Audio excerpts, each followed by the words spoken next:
mucho eso, más allá de la economía, que las has estudiado maestrías en distintas partes, es cierto que te atraen mucho los medios y te gusta, ¿no? Me resulta divertido el debate.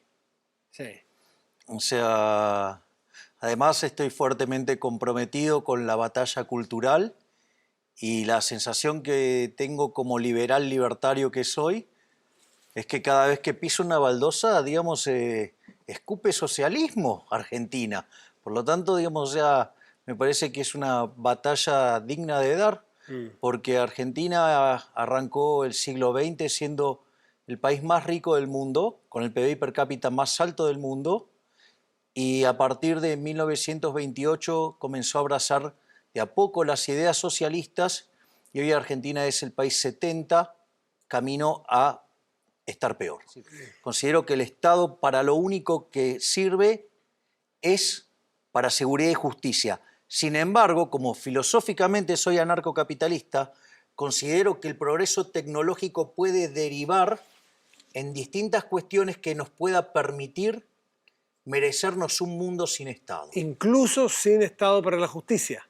Claro, exacto. Bueno, mira, esto, digamos, había justicia privada en la época del Imperio Romano que comercializaba con otros imperios, si no había digamos, una ley así establecida. Entonces, ¿qué hacían? Hacían acuerdos y había árbitros.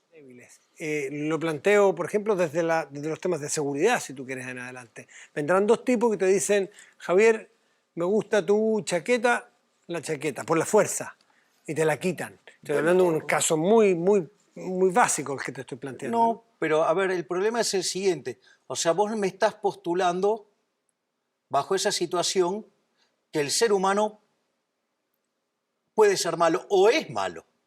Entonces la pregunta es, ¿y vos te crees que si le pones el bonete del Estado a ese ser humano se va a convertir en algo mejor? Si vos a ese ser humano que vos considerás malo le das el monopolio de la violencia, ¿crees que vas a estar mejor?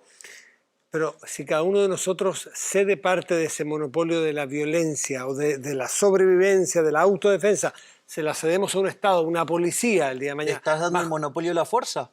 Claro, eso. Y después lo utiliza en tu contra. Pero eso sería ilegal.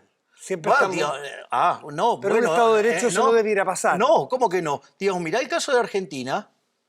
O sea, cómo continuamente sube la presión fiscal, lo cual es un robo y está amparado en que es legal, pero no es legítimo.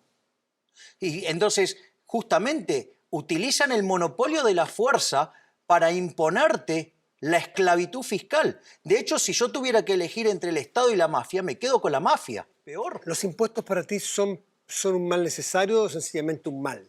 No, son un robo. Los impuestos. Son un robo. ¿Qué pasa si yo voy a tu casa, Matías, y te digo, che, Matías, dame la mitad de tu ingreso? ¿Qué me vas a decir? A ti te diría que no. Bien, ok, me encanta. Ahora, wait a minute. Sí. Mañana vengo con un papel y te digo, Matías, dame la mitad de tus ingresos. Vos me vas a decir, ya te dije que no.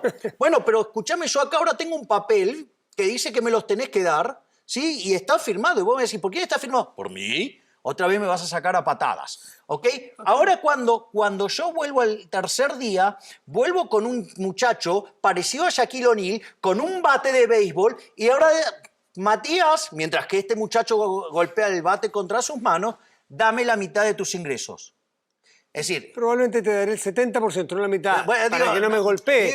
Pero lo que te quiero... Pero también está la pero es un robo. Es un robo. Los impuestos son un robo. Pero te faltó una cuarta alternativa. Que venga el Estado legítimo y que sea la autoridad legítimamente pero y no diga, es legítima. dada una ley pero que ¿cómo sea digamos algo que se financia con impuestos? Dame un segundo, Javier. La primera alternativa tú vienes y te digo no. La segunda insistes te digo que no. La tercera vez con 3 matones probablemente te la doy, sin ganas. Pero la cuarta alternativa... ¿Qué diferencia hay con lo que hay ahora? Si yo, digamos, o sea, no quiero pagar los impuestos, voy preso. No, yo supongo, al menos en el Estado en que yo vivo, hay un Estado que ha sido con autoridades generadas democráticamente, hay un ministro de Hacienda que ha discutido un proyecto en el Congreso Nacional y se ha estimado que para mis niveles de ingresos hay determinado nivel de pago de impuestos y para mí eso no es un matón, es un acuerdo social. No es un acuerdo social. ¿Dónde está el contrato? ¿Dónde lo firmaste? ¿Dónde está la firma? Cuando yo voy cada 4 años a votar. Bueno, entonces, digo, ¿es opcional votar? Sí, eso es opcional Bueno, votar. en mi país no es opcional. Entonces, digamos, Ahora, digamos, si no o sea, votas es estás obligatorio. acostumbrado. ¿Ah? Si no votas igual estás acostumbrado. Estás obligado a Bueno, pagar entonces, tus impuestos. entonces, digamos, nada que puede ser por la fuerza puede ser bueno. Digo, de hecho, el impuesto es una rémora de la esclavitud. De hecho, me parece, digamos, un despropósito y una tomada de pelo y una agresión al intelecto cuando viene un político y habla del contribuyente. Que es más o menos como decir que el violador llama a su víctima novia. No, porque tú dices aquí, nadie gobierna, nadie coordina, nadie cede derechos. Pero, digamos, Cada uno defiende no, no, su no. parcela. Ay, ¿acaso, digamos, vos no defendes tus intereses cada vez que tomas decisiones? Sí, pero tengo un contrato social con el resto de Pero los ciudadanos. entonces, donde ¿dónde está la cedemos. firma del contrato social? Ya, yo no vi a nadie que firme el contrato social. Digamos, decime dónde está el contrato social. Es tácito, no, es tácito, no, es tácito, soy no, es una ciudadano. mentira. Es una mentira, digamos, o sea, que, digamos, o sea, vos se la validás a los políticos. Yo no se la valido. Tú vives en un país en el cual hace poco tiempo requirió de que exista una sociedad y alguien que los defienda. Tu país en el año 82 vivió una guerra muy dramática, donde ¿Las guerras quién las hace? la- Los estados. Es decir, ¿qué guerra inició un individuo? Ninguna. Más de- Digamos, o sea, las guerras son frutos de la existencia del Estado. Sí, pero más allá, ¿quién inició la guerra en tu país? Que no me voy a meter porque además no me corresponde por el respeto de los argentinos. Pero digo, sí no fueron los importa, propios... puedes decir lo que quieras, No, pero digamos, es un momento, problema de lo estados. que te quiero- O sea, ¿dónde yo me peleé con un inglés? No, Literalmente. no te voy a defender, A ver, digo, pero yo, digamos, o sea, ¿quién es el que inicia el problema? un señor que se había tomado el poder de manera legítima. ¿Ok? tu Digamos, país. bueno, ¿y que acaso ningún gobierno democrático, digamos, Sí, no sí. inició guerras? Sí, claro ¿O que acaso, sí. digamos, Hitler no fue elegido por la voluntad Sí, popular o señor, Mussolini? sí, señor. Y bueno, y sin embargo, digamos, fueron una Quiero decir que locura. hay momentos donde las sociedades requieren ser representadas. Por ejemplo, un caso dramático. Bueno, como digamos, una pero guerra. digamos, puede ser que, digo, pero de vuelta, la guerra es un problema de estados, no es un problema de individuos. Y si los individuos de repente, digamos, o sea, creen que tienen alguna falencia mental por el cual, digamos, no pueden hacerse cargo de su proyecto de vida, digamos, entonces, digamos, no tienen por qué estar complicándole la vida al resto. Es decir, si la gente, digamos, considera que no puede hacer tal cosa, no tiene por qué pasarme la cuenta a mí. Viene la malaria en nuestra sociedad y tenemos que vacunarnos. ¿No te parece razonable que haya un Ministerio de Salud, un ente general que organice, que mida, que haga la logística, y que, por ejemplo, que garantice de que la medicina que te van a poner a ti es la adecuada? Y eso lo va a determinar un burócrata. No, eso lo determina una institución que nos hemos dado como Y eso sociedad. lo va a determinar un burócrata. A mí, digo, donde yo vengo de un país que si vos querés tener salud, sí, hay salud pública, sí, pero ¿sabes qué? Todo el mundo trata de ir al sector privado. Es más, la señora Cristina Fernández de Kirchner, que se vive hablando de los derechos, de esto y la igualdad, del otro, de la salud pública, ¿sabe dónde se atiende? Fuera de Argentina, probablemente. O en una clínica privada de las más caras. Los más pobres, los menos favorecidos económicamente, que han tenido menos oportunidad de tener acceso a la educación, a la salud, en fin, a todo, para poder acceder a un medicamento. La pregunta es, ¿vos estás dispuesto a robarle a una persona el fruto de su trabajo para vos asignarlo discrecionalmente? No, a robar jamás. Y entonces, ¿cómo se lo vas a financiar si no se lo robas a otro? Cuando viene, por ejemplo, la Gran Depresión 29, y a la Argentina le pega fuertemente, Chile igual. es el sector privado el que se organiza para darle contención a los caídos. Es decir, el propio sector privado se organiza para darle contención a los caídos. No solo eso, te cuento más. Eso de que se organiza es interesante. Hay una organización de la ciudadanía, de una parte de ella, Voluntariamente. para ir en busca pero de... la caridad por voluntad propia, no a punta de pistola. Porque si yo saco una 9 milímetros, ¿sí? Y te digo, dame todos tus ingresos, ¿sí? Porque quiero hacer caridad con él, vos, no sé, será muy noble, digamos, quiero hacer caridad, ¿sí? Y supongamos que en el medio no se me cae nada en mi bolsillo, o sea que no tengo las famosas porosas manos de Batiat. A vos, digo, lo que cuenta es que yo con una 9 milímetros te saqué tu plata. Que cuando vos mirás la historia de los primeros hospitales de la Argentina, ¿sabés quiénes los hicieron? El sector privado.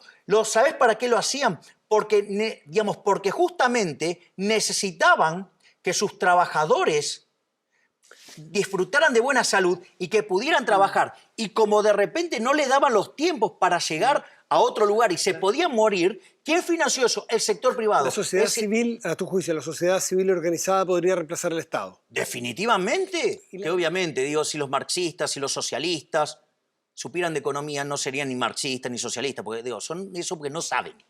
Son brutos, son burros. A ver, porque ¿cómo es la intervención? Aparece alguien desde la poltrona, ve algo sin saber de qué se trata, pero que no le gusta y entonces se interviene. Nosotros estamos haciendo intercambios voluntariamente, pero sucede que hay alguien allá que no le gusta, entonces viene y se mete en el medio por la fuerza y rompe todo. ¿Sabes cuál es el resultado? El resultado es que vos estás peor, yo estoy peor y todos los demás que estaban vinculados a nuestras transacciones van a estar todos peor. Consecuentemente, se produce lo que se llama el fallo del gobierno, que suele ser muchísimo peor que el supuesto fallo de mercado, y que ahí después vos tenés una pérdida de bienestar. Y eso, digamos, cuando a la sociedad se le metió la manía de la intervención, genera más demanda de intervención, y sabes que eso paulatinamente, ¿sí?, conduce al socialismo. ¿Querés un buen ejemplo de esa decadencia? Sí. Argentina. Te hago una pregunta. Vos, digamos, a vos te ganás tu dinero honestamente. ¿A vos te gusta que alguien te diga en qué te lo podés gastar o no? El mío no. Ok, bien, primer punto. Segundo punto, si vos le querés hacer un regalo a tu hijo, ¿cuál es el problema que se lo quieras hacer? Ninguno. Bueno, la herencia es un regalo post-mortem. Entonces, digamos, el Estado está regulando de que vos no le podés hacer el regalo que a vos se te dé la gana a tu hijo. Fíjate qué crueldad. Suponete que aparecen dos personas y que salen, digamos, de una situación idénticamente igual. Y los dos trabajan lo mismo, los dos ganan lo mismo, o sea, todo fantástico. Nada más que a uno le gusta consumirse todo y al otro le gusta ahorrar. Consume una parte, la otra parte la ahorra y con eso empieza a acumular capital. Entonces, esa persona se vuelve más productiva y empieza a producir más. La pregunta es, ¿por qué, digamos, o sea, obviamente los dos se mueren, entonces vos, digamos, o sea, claro, él le dejaría su capital a su hijo. Y digamos, si el otro nada, entonces a vos se parece desigual. Entonces estás decidiendo robarle al primero para dárselo al segundo. En la conceptualización de la igualdad de oportunidades, tú dijiste que era una aberración. Me parece aberrante, claro. O sea, yo creo en la igualdad ante la ley. Yo creo en la igualdad ante la ley, porque como todos somos naturalmente distintos, la única forma que vos podés lograr esa igualdad es mediante la violencia. Ese es el primer punto. El segundo punto es, suponete que, digamos, ya te mostré un caso concreto donde, digamos, naturalmente las preferencias van a determinar una determinada diferencia. Otro cuestionamiento que se hace es lo que hacen los herederos con esa plata. La realidad es que, no sé, suponete que yo heredo una fábrica de autos. Hago 3 autos malos y quebré. Es decir, yo solamente puedo ser exitoso sirviendo al prójimo con bienes de mejor calidad a un mejor precio. Pero, hay más. ¿Te puedo dar un ejemplo? Digamos, a ver, suponete lo siguiente. Digamos, hablar inglés es un activo importante. Entonces vos lo querés regular porque eso podría ser una fuente de desigualdad. Entonces, ¿qué pasa? Si una familia decide hablar inglés en la casa, ¿qué los vas a castigar? ¿Estás afectando la igualdad de oportunidades? Desde el punto de vista, pero si somos naturalmente distintos. Ejemplo, pero ¿cómo vas a lograr, digamos, igualdad si no hay violencia? Déjame intentar. La educación en Argentina se utiliza como un mecanismo de adoctrinamiento. Donde tanto a los chicos de la primaria como la de secundaria y en la universidad, se te forman las ideas de la izquierda. Es decir, forman autómatas, se les lava el cerebro para que sean adoradores de la religión del Estado. Entonces todos creen que el Estado es bueno. No, el Estado es una porquería. ¿El Estado es sinónimo de izquierda? Bueno, la solución 100% sí. Solución que se puso en práctica y fue un fracaso en lo económico, en lo social, en lo cultural y además asesinó a 150 millones de seres humanos. No trivial. El asesor de Macri, un marxista, el señor Jaime Durán Barba. El ecuatoriano. Sí, que es marxista. ¿Sí? Y no, pero me está hablando como si tuviera 3 orejas, es marxista. Ya. Bueno, para mí es un alto insulto. Es decir, digamos, pero no tan malo como keynesiano. Es decir, lo único bueno de los marxistas es que, digamos, por lo menos no son keynesianos, que son la inconsistencia caminante. Hay un estudio del BID sobre ineficiencia técnica del gasto público. La peor región del mundo es América Latina con 4,4% del PBI. Argentina tiene 7,2%. O sea, es un escándalo. Pero además el BID, como es un organismo multilateral, bancado por los gobiernos, no puede usar las definiciones que usaría Milei, ¿sí? Que es, por ejemplo, tiene un concepto que se llama filtraciones. ¿Te huele? Filtraciones. O sea, choreo. ¿Sabes cuánto tiene Argentina de choreo? 5 puntos del PBI. Tenemos los políticos más chorros del mundo. Javier Milei, un gusto de conocerte. El gusto fue mío, Matías.